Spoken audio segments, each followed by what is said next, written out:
Salut, c'est Clems, j'espère que vous allez bien et que vous avez passé une très bonne rentrée, que ce soit une rentrée scolaire, une rentrée sportive ou une rentrée tout simplement au travail. J'espère que vous êtes motivés pour redémarrer un petit peu cette nouvelle année. Comme au mois de janvier, un nouveau départ, une nouvelle année, de nouveaux objectifs, un nouveau travail, une nouvelle activité sportive. Aujourd'hui, on va parler de la musculation, plus particulièrement de la musculation en salle de sport, puisque c'est ce que je pratique moi. Mais bien sûr, il y a certains conseils, même la plupart des conseils qui s'appliquent autant à la musculation en salle de sport qu'à la musculation à la maison. Je vais vous donner mes 15 conseils pour débuter en musculation. Les conseils que j'aurais aimé qu'on me dise quand j'ai démarré il y a presque 6 ans maintenant. Je dis pour débuter, mais bien sûr ces conseils sont tout aussi bons à entendre, je trouve, pour des personnes qui font de la musculation même depuis 1 an, 2 ans ou 3 ans, car comme je vous ai dit, ça fait exactement presque 6 ans que je m'entraîne en salle de sport. J'ai appris plus de choses ces 2 dernières années qu'en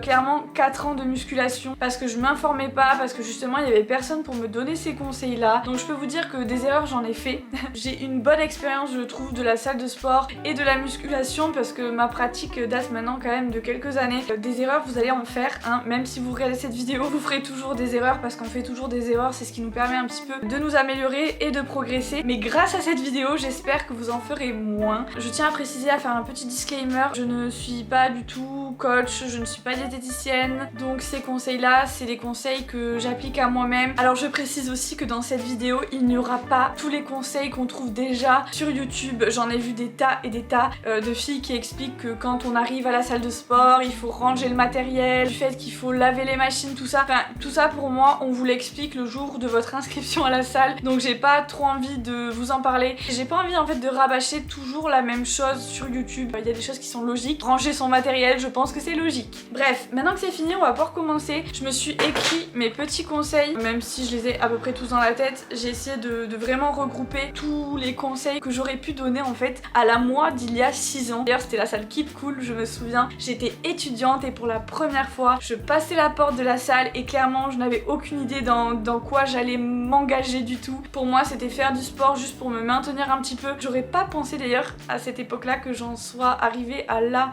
dans la pratique de la musculation. Bref, on va commencer. Déjà, le premier point qui est pour moi le point essentiel, choisir une salle où tu te sens bien. Une salle où tu te sens bien, c'est une salle où tu vas pas te sentir mal à l'aise d'y aller. Toujours quand tu t'inscris à la salle de sport, demandez à faire une séance d'essai. Toutes les salles maintenant proposent, je crois, une séance gratuite d'essai. Tu essayes, tu parles avec les coachs, tu parles avec les gens et tu vois un petit peu comment est l'ambiance de la salle. Ne t'engage surtout pas à prendre un abonnement à la salle sans avoir fait une période d'essai de 1 ou 2 séances. Moi personnellement, j'avais fait une séance d'essai, j'avais une séance avec un coach qui avait pris mes mesures, etc., qui m'avait un petit peu expliqué les machines, le fonctionnement de la salle, etc. Et ça pour moi c'est primordial, parce que si dès la première séance tu as pris ton abonnement en gros pour 1 an et tu sais que t'en as pour 1 an mais que la salle ne te plaît pas, en gros ça va être une corvée d'aller à la salle de sport. Donc c'est pas du tout le but. En fait le but c'est que tu te sentes bien, que tu te sentes pas jugé, mal regardé, que les coachs soient à ton écoute. Pour moi c'est le plus important avant de prendre ton forfait, de t'engager. Tu fais une séance d'essai. Pareil, il y a des personnes, je sais des femmes notamment, qui n'aiment pas être avec des hommes à la salle de sport. Je sais qu'il y a des enseignes qui existent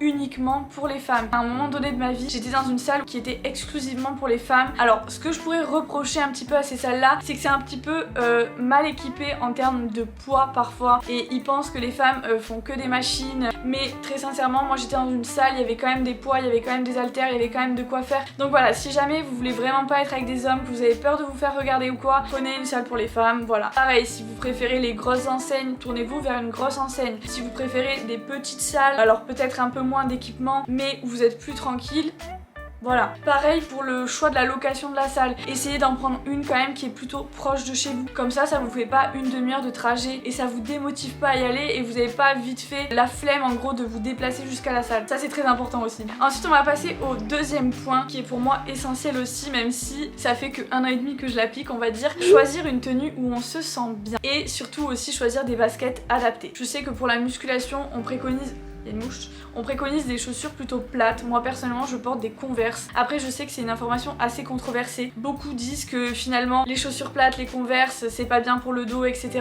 Moi personnellement pour la musculation, quand je fais du squat, quand je fais du soulevé de terre, des choses comme ça, je prends toujours des Converse. Et par contre quand je fais du cardio, tapis, etc., je change de chaussures et je prends des chaussures adaptées plutôt au running, au cardio. Donc surtout renseignez-vous sur le type de chaussures que vous choisissez. Prenez vraiment des chaussures adaptées au sport. Vous allez à Decathlon, vous demandez au vendeur, il va vous aiguiller, vous trouvez des petites baskets, il y en a des pas chères, mais franchement surtout ne vous entraînez pas en Nike de ville. Mais c'est très important aussi de se sentir bien. Surtout vous choisissez une tenue où vous vous sentez pas mal à l'aise. Si par exemple vous voulez pas qu'on voit vos fesses, pour les femmes par exemple, vous mettez un pull, vous mettez un t-shirt large, long, cache les parties que vous voulez pas qu'on voit. Moi personnellement je m'entraîne en brassière et en short. Mais des fois, quand par exemple j'ai mes règles, je me sens moins à l'aise dans mon corps et j'ai moins envie de me montrer. Donc là parfois je mets mon pull autour de ma taille, ça donne un style, franchement je me sens bien dans ma peau. Pareil, j'ai investi un petit peu dans des vêtements. Bon moi je prends du Gymshark, vous n'êtes pas obligé de prendre du Gymshark, mais j'ai investi dans des vêtements où je me sens bien. Que quand je vais à la salle, quand je m'habille, je me sens bien,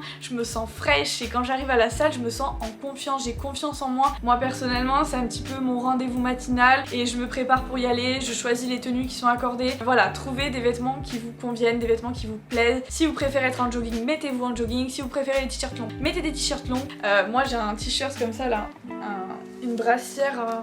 brassière t-shirt. J'adore cette brassière t-shirt, mais par contre je tiens à préciser, si vous achetez ce genre de truc, c'est très bien pour le style, mais par contre vous crevez de chaud dedans, vraiment vous crevez de chaud. J'ai déjà essayé de la mettre pour un leg day, je vous jure, vous crevez de chaud. Il faut vraiment aussi que le confort soit là. Si le legging il est trop serré, c'est pas bon, prenez la taille au-dessus. Ça c'est vraiment, je trouve que c'est très important, c'est un côté un peu psychologique, mais quand tu te sens bien dans ta peau, quand tu te sens bien dans tes vêtements, que tu te sens bien pour commencer ta séance, tu te sens bien dans ta séance, t'as plus confiance en toi, et ça pour moi c'est un point non négligeable, surtout quand on est dans une salle de sport publique. Un point très important, commencez doucement. C'est pas parce que vous suivez des filles sur Instagram qui font des séances 7 jours sur 7 de séances ou 6 jours sur 7 d'entraînement que vous devez commencer par 7 jours sur 7 d'entraînement. Pas du tout. Je préconise toujours 2 à 3 séances par semaine de musculation si vous débutez. Au début, j'avais commencé avec 3 séances et c'était très bien parce que déjà de 1, votre corps va être un peu choqué, je pense. Vous allez travailler des muscles que vous n'avez pas l'habitude de travailler, donc votre corps va avoir besoin de s'habituer. Il va avoir besoin de beaucoup plus de récupération que quelqu'un qui, comme moi, fait de la musculation depuis 6 ans. Même j'ai beaucoup moins de courbatures qu'une personne qui débute. C'est tout à fait normal parce que votre corps a besoin de récupérer, de se reposer, de construire, etc. Et en plus, si tu commences par 6 séances par semaine, très clairement, tu vas vite te dégoûter. Tu n'as pas l'habitude encore d'aller à la salle de sport, ça ne sert à rien de te fatiguer et en plus de te dégoûter de la salle de sport, d'y aller à fond tous les jours pour qu'au final tu n'y ailles plus dans 2 semaines. En gros, ça ne sert à rien d'y aller. Allez, on va dire pendant 3 semaines à fond, puis après toute l'année, ton abonnement, il te sert à rien parce que tu n'y vas pas. Pourquoi? Parce que ça t'a dégoûté de commencer par 6 séances par semaine direct. Tu fais 2-3 séances par semaine, tu prends le temps surtout de te reposer, vraiment de te reposer, pas d'aller courir les jours off. Tu verras que petit à petit, après quand tu te sens, tu peux augmenter à 4 séances, à 5 séances par semaine. Ça dépend du rythme de vie de chacun, mais personnellement quand j'avais un travail, quand j'avais des études à côté, je ne pouvais pas y aller plus de 4 fois par semaine, je me souviens, et c'est déjà très très bien. Et ne vous inquiétez pas, même si vous y allez pas tous les jours, ça va pas ruiner les résultats. Autre conseil qui est très important, surtout à l'ère des réseaux sociaux un petit peu, je trouve que c'est très important de le dire, c'est ne pas se comparer. On n'a pas du tout les mêmes morphologies, on n'a pas du tout la même endurance, il y a rien qui est pareil. Chacun a une force différente et chacun démarre différemment. C'est-à-dire que même si vous y allez avec votre copine et que votre copine elle soulève 20 kg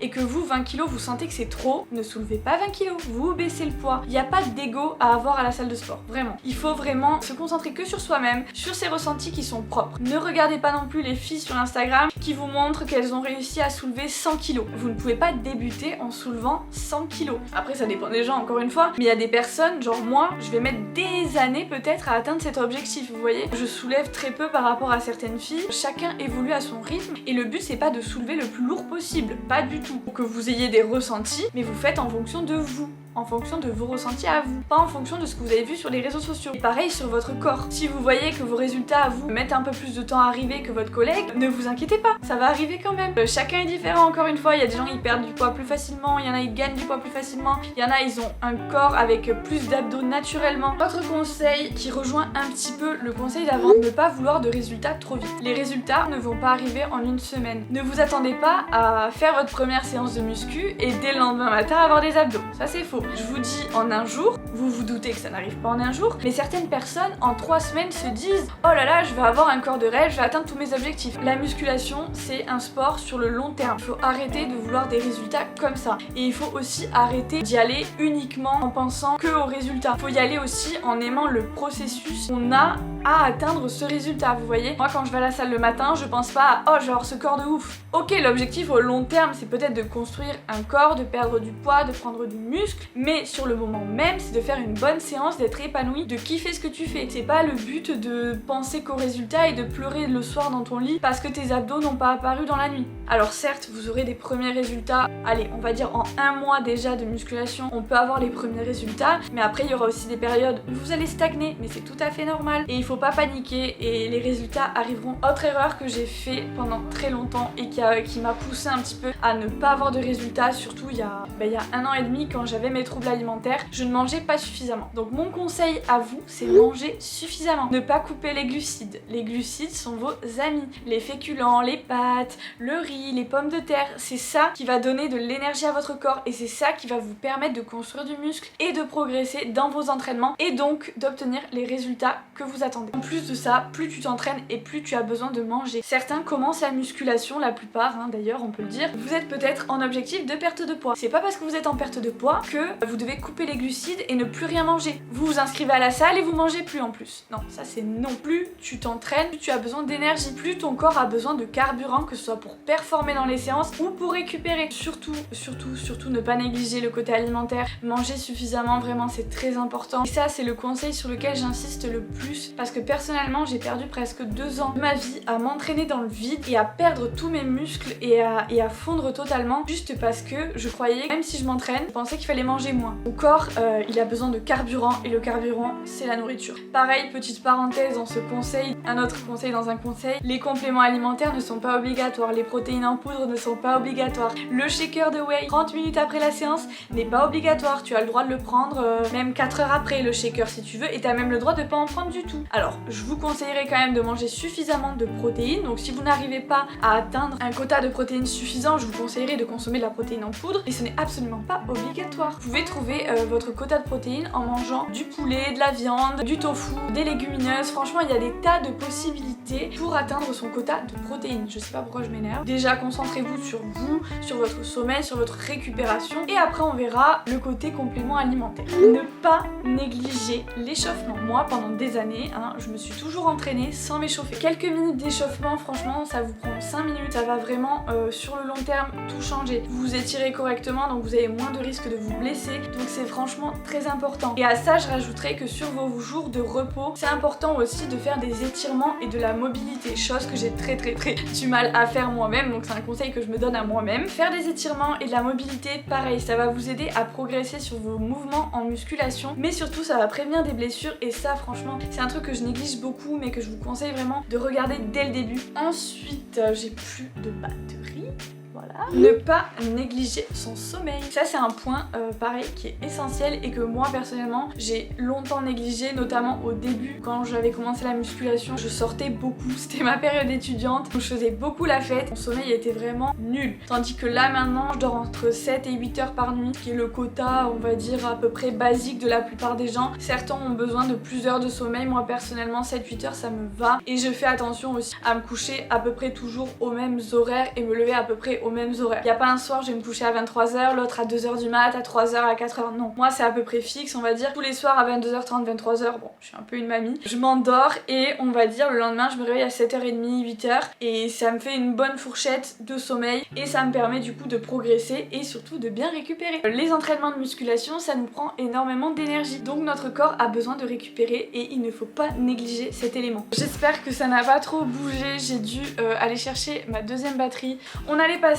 du coup, je ne sais pas au combien de conseils puisque je n'ai pas numéroté mes conseils sur ma liste. Là on va parler plutôt des répétitions à faire, du nombre de répétitions à faire et du temps de récupération entre les séries. Le temps de récupération entre les séries est très important. C'est-à-dire que je vois beaucoup de personnes à la salle qui vont faire leur série puis elles vont attendre environ 20 secondes et elles vont réenchaîner leur deuxième série. Ça dépend des exercices, des fois 30 secondes c'est suffisant, des fois 1 minute c'est un petit peu mieux, 1 minute 30, 2 minutes. Alors moi personnellement c'est ma coach qui regarde un petit peu et qui me donne des temps de récupération. Mais sinon le mieux si vous débutez, c'est de faire avec votre ressenti. Si vous voyez que vous venez d'enchaîner, allez on va dire 15 répétitions de squat et que vous êtes à bout, ne prenez pas que 30 secondes pour récupérer, prenez bien 1 minute 30 voire 2 minutes pour récupérer. Regardez bien votre montre et regardez bien que vous prenez assez de temps de récupération pour performer sur les séries d'après et ne pas devoir vous arrêter parce que vous en pouvez plus ou aller vomir dans les toilettes.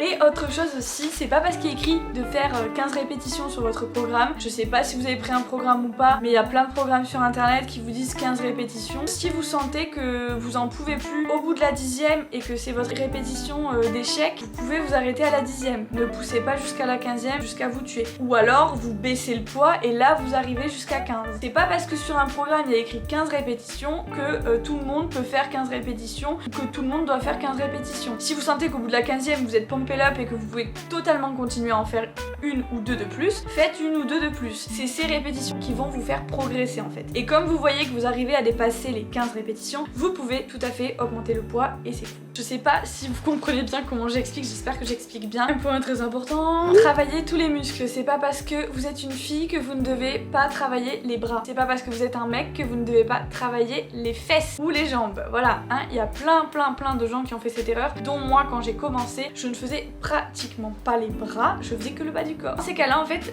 au fil du temps, ça crée un certain décalage. C'est pas parce que vous travaillez les bras, les filles, que vous allez ressembler à un homme. Et les mecs, c'est pas parce que vous travaillez les fesses que vous allez avoir les fesses à Jennifer Lopez ou à Kim Kardashian. Donc ça, c'est des idées reçues, faut arrêter. Moi, j'adore faire les bras, j'adore faire le dos, j'adore faire les épaules, c'est mes séances préférées limite. Faites-vous un programme complet. Ne négligez pas de muscles, c'est très important et vous allez voir sur la cohérence au final de vos résultats, ça va être beaucoup mieux. Trouvez un partenaire pour vous motiver si vous en avez besoin. Moi personnellement, j'adore m'entraîner seule. Depuis toujours, j'ai toujours aimé m'entraîner seule. Donc c'est pas un problème pour moi d'être seule. Au contraire, je suis dans ma bulle, je mets mes écouteurs et j'ai besoin de personne et je déteste justement qu'on vienne me déranger pendant mes séances. Donc voilà, si jamais vous avez besoin d'être avec quelqu'un pour être motivé, pour vous motiver à la salle, essayez de trouver une copine, un copain, un ami qui veuille bien vous accompagner et avoir cet objectif avec vous. C'est d'autant plus rigolo, je pense, pour ceux qui aiment bien. Ne pas avoir peur d'être ridicule. On a tous démarré quelque part. On est tous partis de zéro en musculation. On débute, c'est pas grave si vous chargez pas beaucoup, si vous prenez 1 kg, 2 kg, alors que vous voyez que le mec d'à côté ou la fille d'à côté, elle prend 5 fois plus que vous.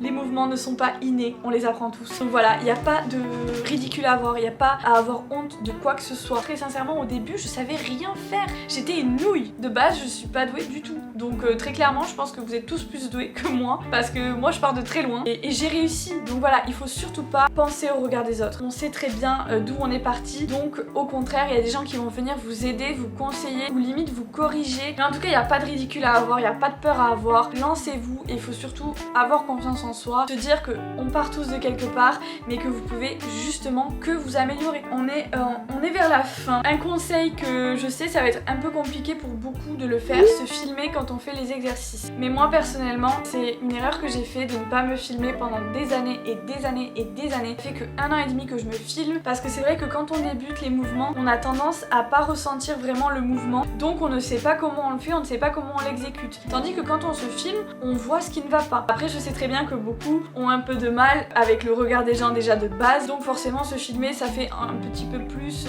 peur encore plus. Si un jour vous voyez qu'il n'y a pas grand monde à la salle, posez votre téléphone, essayez de vous filmer et de vous corriger. Vous allez voir même sur internet, sur YouTube, il y a plein de vidéos qui expliquent comment faire les mouvements. Dernier conseil qui, je sais, n'est pas facile pour tout le monde non plus parce que financièrement c'est un coût, c'est prendre un coach. J'ai le regret de ne pas avoir pris une coach plus tôt parce que je faisais un petit peu n'importe quoi dans mes entraînements, je faisais un petit peu en freestyle. J'aurais aimé, dès que je me suis inscrite, prendre un coach qui pendant 1 mois ou 2 me corrige mes exercices et me montre comment bien faire les mouvements. Comme ça après, tout le reste du temps, les 6 prochaines années, j'aurais été avec des mouvements plus corrects. Je vous conseille pas forcément de prendre un coach pour le côté alimentaire parce que c'est pas important forcément pour tout le monde, mais moi je regrette de pas avoir pris un coach pour l'entraînement plus tôt parce que déjà ça vous fait des entraînements personnalisés, donc ça c'est cool. Vous avez pas un programme qui est balancé à 10 000 personnes et 10 000 personnes qui sont toutes différentes différentes, avec une morphologie et des objectifs différents qui suivent la même chose. Donc tout est adapté pour vous, le temps de récupération, les répétitions, les corrections des exercices. Donc ça c'est vrai que c'est un conseil que je vous donne mais qui est